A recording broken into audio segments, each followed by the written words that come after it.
Hi student, GIT का online class में आप सबका स्वागत है। और आज की क्लास में हम जानेंगे प्रिपरेशन ऑफ फाइनल अकाउंट के बारे में।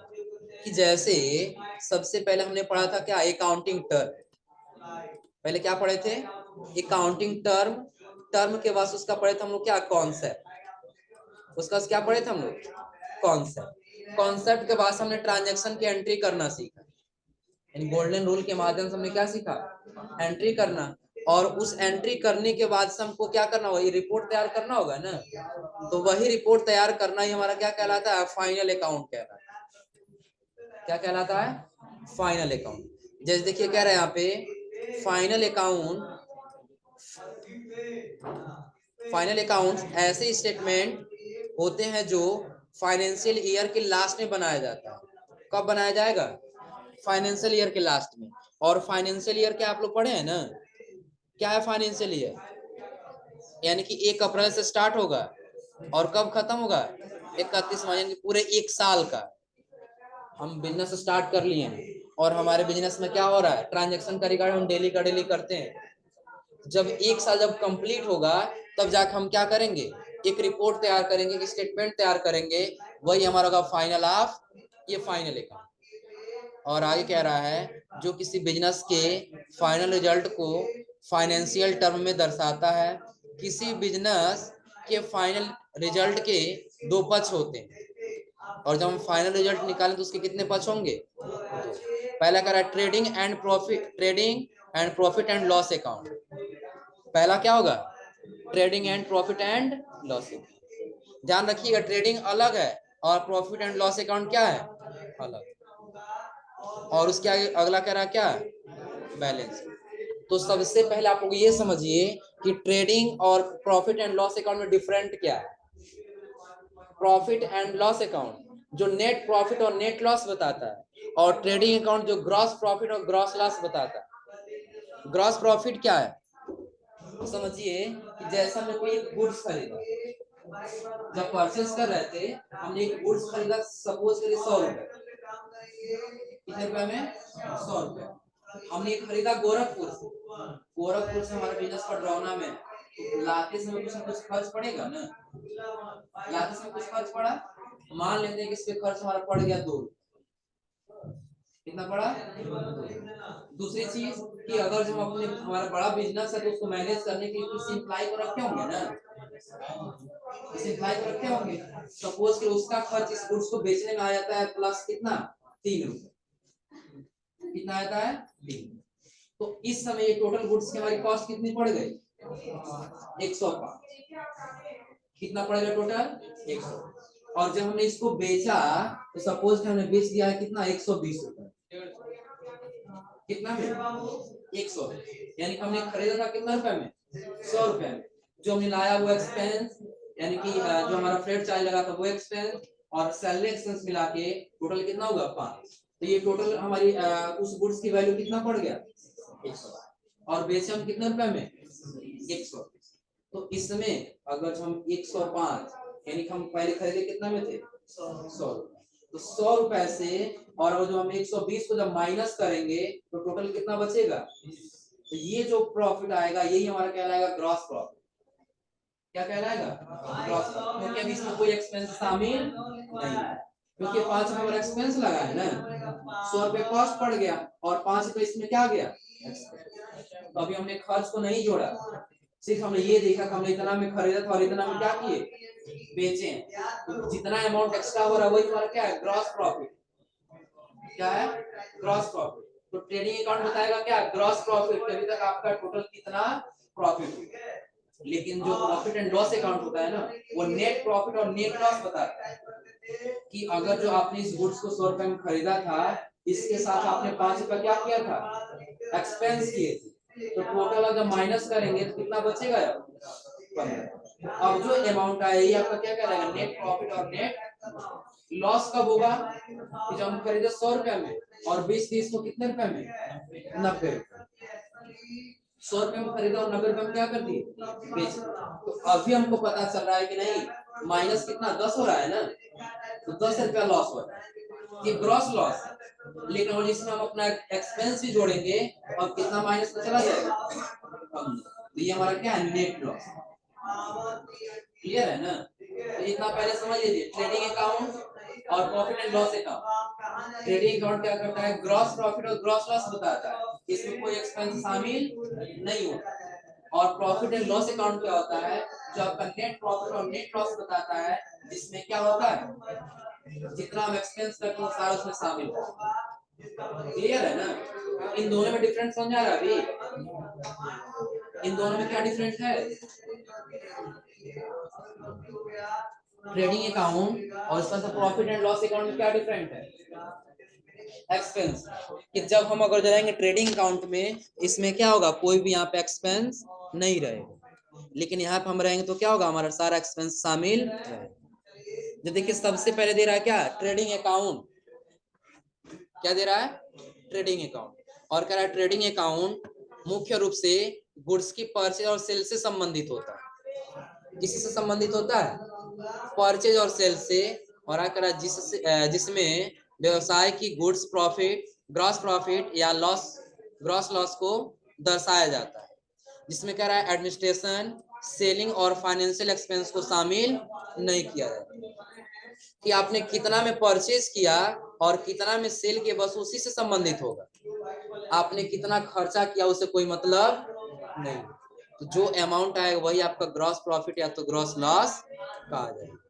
फॉर एग्जाम्पल, और हम कोई गुड्स परचेज किए, गुड्स को क्या किए हम, परचेज किए। मान लीजिए कि आपने परचेज कर लिया कितने रुपए में, यही अमाउंट लेते हैं 100 रुपए। कितना हम परचेज किए, 100 रुपए।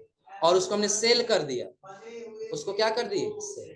कितने रुपए सेल कर दिए, 120 रुपए से। कितना से, 120। हमने क्या देखा कि हमने परचेज किया था कितना में, 100 रुपए, और बेच दिए कितना में, 120 में। तो जब सेल को परचेज से माइनस करेंगे, पहले हम क्या करेंगे, सेल माइनस क्या, परचेज। सेल कितना है, 120, माइनस परचेज कितना है, 100, बराबर कितना बचेगा, 20। तो यही 20 रुपए हमारा क्या कहलाएगा, ग्रॉस प्रॉफिट कहलाएगा। क्या कहलाएगा, ग्रॉस प्रॉफिट। क्योंकि इसमें कोई एक्सपेंस, चाहे कोई हमारा क्या हो, एडमिनिस्ट्रेशन एक्सपेंस हो, चाहे बिजनेस से संबंधित कोई एक्सपेंस हो, इसमें कोई शामिल नहीं। क्योंकि अगर जो आपने 20 रुपया कमाया, तो 20 रुपए से, 20 रुपए को कमाने आपने कुछ एक्सपेंस भी तो किया होगा ना। जब वो एक्सपेंस जोड़ेंगे और एक्सपेंस माइनस करने के बाद से जो अमाउंट आएगा, वही आपका क्या कहलाएगा, नेट प्रॉफिट कहलाएगा। अब यही अगर जो हम पर सेल किए हैं, सेल और जो कम होता है, 120 का हम कह दिए कितना, 80 रुपया होता, कितना होता, 80। तो अभी हम सेल से ही परचेज को माइनस करेंगे, इससे सेल को ही परचेज से क्या करेंगे, माइनस। तो यहाँ पे क्या होगा, सेल यानी कि 80 और परचेज कितना, 100। तो माइनस में जा रहा है कितना, 20। तो ये 20 रुपए उस समय आपका क्या होगा, -20, ग्रॉस लॉस चला जाएगा। क्लियर है ना? तो ट्रेडिंग अकाउंट क्या ये क्लियर हो रहा है? ट्रेडिंग अकाउंट में ध्यान रखिएगा, क्योंकि पहले ही बोल दे रहा है ये कि ये किससे संबंधित होगा, परचेज और सेल से संबंधित होगा, बाकी इसमें कोई अकाउंट नहीं रहेगा। जैसे नीचे आपको दिख रहा होगा, यहाँ पे एक फॉर्मेट दिया ट्रेडिंग अकाउंट का, जो कह रहा पार्टिकुलर, ये नाम दिया गया है, ये अमाउंट है। नीचे देखिए यहाँ पे दिया गया है opening stock, purchase, sale, sales return, fuel, और उसके दिया है क्या, ऑप्शन। आप लोग पढ़े होंगे ना ओपनिंग स्टॉक क्या है और क्लोजिंग स्टॉक क्या है, बताए थे एक बार आप लोगों को ना। समझ लो ओपनिंग क्या और क्लोजिंग क्या है। हम एक फाइनेंशियल ईयर ले लिए, फाइनेंशियल ईयर क्या ले लिए, तो सपोज करिए हमने ये मान लिया 1 अप्रैल 2021 हमारा बिजनेस क्या हुआ था, स्टार्ट किए, और फिर ये खत्म कब होगा, 31 मार्च 2022, यही खत्म होगा ना। तो इस साल का जो बचा हुआ गुड्स रहेगा, क्योंकि अगर जो हमारा बिजनेस है, तो कोई जरूरी थोड़ी है कि 31 मार्च आते आते हम सारा अपना बिजनेस खाली ही कर दें, ऐसा नहीं होगा ना। उसमें जरूर गुड्स रखे रहेंगे कि ताकि ये अगले साल में भी चला जाएगा। तो उस समय जब ये फाइनेंशियल ईयर खत्म होगा, इस साल के लिए जो गुड्स बचा रहेगा वो कहलाएगा क्लोजिंग स्टॉक। क्या कहलाएगा, क्लोजिंग स्टॉक। ध्यान दीजिएगा कि इस साल में आपने बहुत सारा परचेज सेल किया, लेकिन लास्ट में सपोज कि आपने 100 पीस खरीदा था, कितना पीस, 100 पीस, जिसमें से आपने क्या किया, 100 पीस में से आपने बेच दिया कितना, 70 पीस, बाकी का रह गया कितना, 30। ये आप इस फाइनेंशियल ईयर में नहीं बेच पाए, तो इस फाइनेंशियल ईयर के लिए 30 क्या हो जाएगा, क्लोजिंग स्टॉक हो जाएगा। और आने वाला फाइनेंशियल ईयर क्या है, 1 अप्रैल 2022, खत्म कब होगा ये, 31 मार्च 2023। तो इस फाइनेंशियल ईयर के लिए यही क्लोजिंग स्टॉक क्या बन के आएगा, ओपनिंग स्टॉक बन के आएगा। क्या बन के आएगा, ओपनिंग स्टॉक बन के आएगा। अब ये क्लियर हो रहा है ना कि जो पिछले साल का जो गुड्स रह गया हो वो हमारा क्या हो जाएगा, क्लोजिंग स्टॉक, और आने वाला जो फाइनेंशियल ईयर है वही गुड्स उस साल के लिए क्या हो जाएगा, ओपनिंग स्टॉक। तो ये क्लोजिंग और ओपनिंग में कोई दिक्कत, एक बार और समझ लीजिएगा बिल्कुल सिंपल तरीके से कि अगर जो आपका बिजनेस है और आप अपने बिजनेस में ट्रांजेक्शन कर रहे हैं, सपोज करिए आपका जो बिजनेस है ना वो कॉपी किताब का ही, तो जब ये 31 मार्च आएगा तो आप ऐसा करें कि अपने बिजनेस से सारा गुड्स ही हटा दें, कुछ ही नहीं रहेगा। ऐसा तो नहीं है ना, बिजनेस कभी खाली होने देना नहीं है, कभी खाली होना ही नहीं है वो। तो जो गुड्स रह जाएगा वही उस साल के लिए क्या होगा, वो क्लोजिंग। जो साल खत्म हो रहा है उसके लिए वो क्या हो जाएगा, क्लोजिंग। और जो साल आने वाला है उसके लिए वो क्या हो जाएगा, ओपनिंग। क्लियर है ना। अब ध्यान दीजिए, जब हम यहाँ जाए तो वही दे रहा है, क्लोजिंग स्टॉक हो सकता है या फिर आपका क्या हो सकता है, ओपनिंग हो सकता है। ओपनिंग और क्लोजिंग, ओपनिंग किए थे तो कितने का था, 15, जब क्लोजिंग किए तो कितने का बचा, 12, यानी कि उसमें बस आपने 3000 का ही डिफरेंट रखा, हो जाएगा। ऐसे आपको क्या करना है, एक्सेल ऐसे बना लेना, हो जाएगा। एक्सेल पहले आज आप लोग बना लीजिएगा, क्या तो अलग अलग कर लीजिएगा। हमारा ये क्या होगा, किससे संबंधित, परचेज से संबंधित इधर और सेल से संबंधित। अब ध्यान दीजिए, to opening stock, opening stock क्या हो, एक प्रकार से परचेज ही माना जाएगा ना, एक प्रकार से क्या माना जाएगा, परचेज, क्योंकि उतना पैसा हमने लगा कर अपने बिजनेस को क्या किया, स्टार्ट।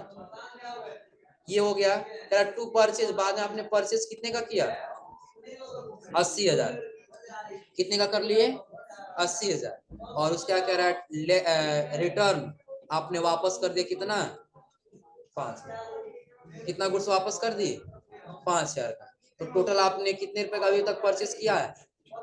चलिए इसको हम एक्सेल बना के ही दिखा दे रहे हैं, समझ जाएंगे सभी लोग।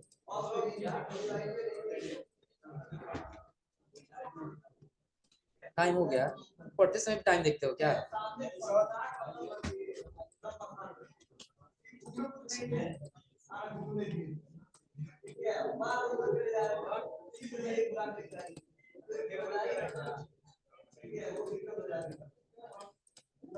अब चलिए ध्यान दीजिए, यहाँ पे हमने लिख लिया क्या, पहले तो हमने लिख लिया पार्टिकुलर, और दूसरी तरफ क्या लिखना है, यहाँ पे लिख लिया पार्टिकुलर और यहाँ पे अमाउंट। सेम ऐसे हम यहाँ बगल में लिख ले पार्टिकुलर। और अब देखिए इसमें हमको परचेस रिलेटिव देना है और इधर वाले हमको किससे रिलेटिव देना है, सेल्स। तो अब हमको करना क्या होगा, पहले थोड़ा सा बॉर्डर लगा दे। हम पार्टिकुलर में आ गए, पहला हमने दे दिया क्या, ओपनिंग स्टॉक। पहला क्या दे दिए, ओपनिंग स्टॉक। ये हमारा क्या है, ओपनिंग स्टॉक है। अभी हमने अपना बिजनेस जब स्टार्ट किया था हमने इतना लगाया। कितना ओपनिंग स्टॉक है, 15,000। हम यहाँ टाइप कर लिए कितना, 15। अगला हमको क्या देना है, यहाँ पे अगला देना है टू परचेज। आपने परचेज कितने का किया, 80,000। हम यहाँ दे देंगे परचेज कितने का, 80 का। फिर कह रहा है रिटर्न, आपने परचेज रिटर्न भी किया कितने रुपए का, 5,000। हम यहाँ ले लेंगे क्या, परचेज रिटर्न कितने का, 5,000। तो इसके सामने करना क्या होगा, यहाँ इक्वल टू करेंगे, इसको सेलेक्ट करके क्या करेंगे, माइनस, फिर किसको, 5,000 इंटर कर देंगे, कितना आ जाएगा। क्या आप खरीदे थे कितना, 80,000 का, लेकिन किसी कारण से आप उससे 5,000 का वापस कर दिए, तो आपका परचेज इसमें कितने का है? 75,000। और आगे इसमें दे रहा है क्या? Direct expense. अब देखिएगा इसमें डायरेक्ट और इनडायरेक्ट दो चीज होता है। कौन कौन सा एक्सपेंस होता है? डायरेक्ट और इनडायरेक्ट। तो ये डायरेक्ट एक्सपेंस क्या इनडायरेक्ट एक्सपेंस का हम लोग आगे समझेंगे। फिलहाल बस हम ये ले लें कि इसमें एक्सपेंस लिया डायरेक्ट वाला कितना? 20,000। कितना ये डायरेक्ट एक्सपेंस? 20,000। आगे हम यहाँ टाइप कर लेंगे कितना? 20,000। अब हमको यहाँ पे निकालना होगा प्रॉफिट होगा कि लॉस होगा। क्या निकालना है? प्रॉफिट होगा कि लॉस। ध्यान रखिएगा ये अमाउंट अभी हमको लिखना नहीं है। ये अमाउंट क्या करना है? अभी लिखना नहीं है। ये किसके माध्यम से आएगा? कैलकुलेशन के माध्यम से। कैसे? तो अब हम आ जाए, ये हमारा हो गया किसके तरफ का? परचेज की तरफ का। किस तरफ का हो गया? अब हमको देना है किस तरफ का? सेल्स। तो उसके लिए जब हम यहाँ पे आएंगे तो ले लेंगे पहला क्या? सेल। आपने सेल किया कितने रुपए का? हम ले लिए सेल कितना? 1,05,000 कितना दिया है? 1,25,000। हम यहाँ टाइप कर दिए 1,25,000 प्लस आपने रिटर्न कितने का कर लिया? सेल्स रिटर्न कितने का हुआ? 8,000। हम यहाँ कर लेंगे सेल्स रिटर्न कितने का? 8,000। अब टोटली हमारा करंट कितना आएगा? इक्वल टू सेलेक्ट करके माइनस और इसको सेलेक्ट करके क्या कर लेंगे? 1,17,000। अब आगे कह रहा है कि प्लस आपका क्लोजिंग स्टॉक रह गया कितना? 12,000। क्लोजिंग स्टॉक कितना रह गया? 12,000। हम यहाँ रख लेंगे कितना? 12। अब देखिए नीचे हमें दे दे रहे हैं टोटल, और ये टोटल हम दे दिए यहाँ। इन सब पे आप क्या कर लेना? जोड़ लेना। इक्वल टू सेलेक्ट करके प्लस और फिर सेलेक्ट करके कितना आया है? 1,29,000 प्लस जब हम यहाँ पे आएंगे तो इन सबको भी जोड़ेंगे हम। इक्वल टू सेलेक्ट प्लस फिर सेलेक्ट करके प्लस सेलेक्ट करके और फिर क्या कर लेंगे? तो कितना हो रहा है? 1,10,000। तो ध्यान दीजिएगा यहाँ पे आपने परचेज कितने का किया? 1,10,000 का। और आपने सेल कितने का कर दिया? 1,29,000। तो अभी हमने एक आपको फार्मूला बताया है ना कि सेल्स से रिटर्न करते हैं किसको? परचेज। यही करते हैं ना।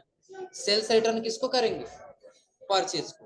तो करना सिंपल, बस आपको क्या है, आ जाना यहाँ पे, करना इक्वल टू सेल को पहले क्या करना है? सेलेक्ट माइनस फिर किसको सेलेक्ट करना है? परचेज। इंटर कर लेना कितने का डिफरेंट हो रहा है? 19,000। तो ग्रॉस प्रॉफिट में हम यहाँ लिख देंगे कितना? 19,000। अभी कैलकुलेशन नहीं किया है ना, क्योंकि हम इसको सेलेक्ट नहीं किए। प्लस इसको भी सेलेक्ट करेंगे और इंटर करेंगे। अब दोनों तरफ का अमाउंट कितना हो गया? 1,29,000। डिफरेंट कितने का आया? जी, क्योंकि हमारा परचेज करने के बाद से जो अमाउंट एक्स्ट्रा हो रहा था वो वही हमारा क्या है? ग्रॉस लॉस है। ये ग्रॉस प्रॉफिट बन जाएगा। कोई दिक्कत इसमें? तो आज पहले आप लोग ऐसे ट्राई कर लिए, और नहीं समझ आएगा बनाते समय तो अगली क्लास में जरूर पूछ लीजिएगा। हो जाएगा ना? कोई दिक्कत इसमें? मंडे को